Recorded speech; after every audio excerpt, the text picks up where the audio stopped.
తెరాస party Warangal ఉప ఎన్నికలపై భారీ కసరత్తే చేస్తుంది. గతంలో వచ్చిన మెజార్టీ కన్నా ఎక్కువ సాధించాలన్న లక్ష్యంతో వ్యూహాన్ని సిద్ధం చేస్తుంది.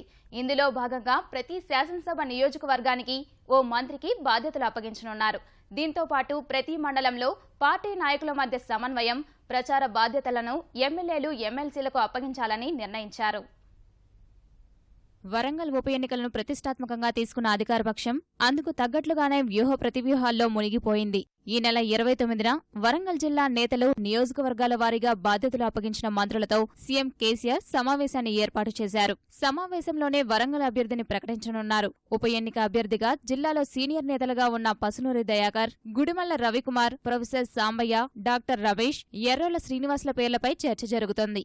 వీరిలో ఒకరికి టికెట్ ఖాయమని పార్టీ వర్గాలు చెబుతున్నాయి. టికెట్ రేసులో ఉప ముఖ్యమంత్రి కడియం శ్రీహరి కూతురు కావ్య ఉన్నప్పటికీ తన కుమార్తె పోటీ చేయబోదని కడియం చెబుతున్నారు. ఉప ఎన్నిక అభ్యర్థిగా ఎవరిని నిలబడితే బాగుంటుందన్న దానిపై కేసీఆర్ ఇప్పటికే 4 సర్వేలు నిర్వహించారు. పార్టీ నేతలతోనూ విడివిడిగా చర్చించారు. అన్నిటినీ క్రోడీకరించే పనిలో ఆయన ఉన్నారు. ప్రస్తుతం ఢిల్లీ పర్యటనలో ఉన్న కేసీఆర్ 29వ తేదీ మధ్యాహ్నం వరంగల్ జిల్లా ముఖ్య నేతలతో సమావేశాన్ని ఖరారు చేశారు. వారితో తుది సంప్రదింపులు చేసి అభ్యర్థిని ప్రకటించే అవకాశం ఉంది.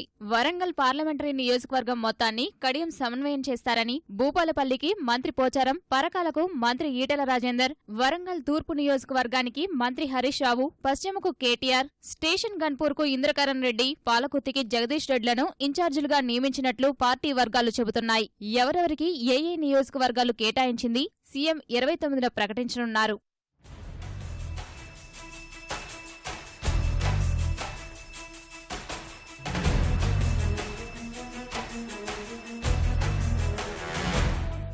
వరంగల్ ఉప ఎన్నికల్లో భారీ మెజార్టీ వస్తుందని అంచనా వేస్తున్న తెరాస దీనికి అవసరమైన కసరత్తు చేస్తోంది. మంత్రులు, ఎంపీ, ఎమ్మెల్యే, ఎమ్మెల్సీలకు ప్రచార బాధ్యతలు ఇవ్వడంతో పాటు ప్రత్యర్థి పార్టీల నుంచి పెద్ద ఎత్తున వలసలొచ్చేలా వ్యూహాన్ని రచిస్తోంది. దీంట్లో భాగంగానే వరంగల్కు చెందిన తెదేపా నాయకురాలు ఎంపీ గుండు సుధారాణిని పార్టీలోకి ఆహ్వానించారు. ఈ నెల 29న ఆమెతో పాటు తెదేపా, కాంగ్రెస్, వైకాపాలకు చెందిన మరికొందరు నేతలు తెరాసలో చేరుతారని పార్టీ వర్గాలు చెబుతున్నాయి.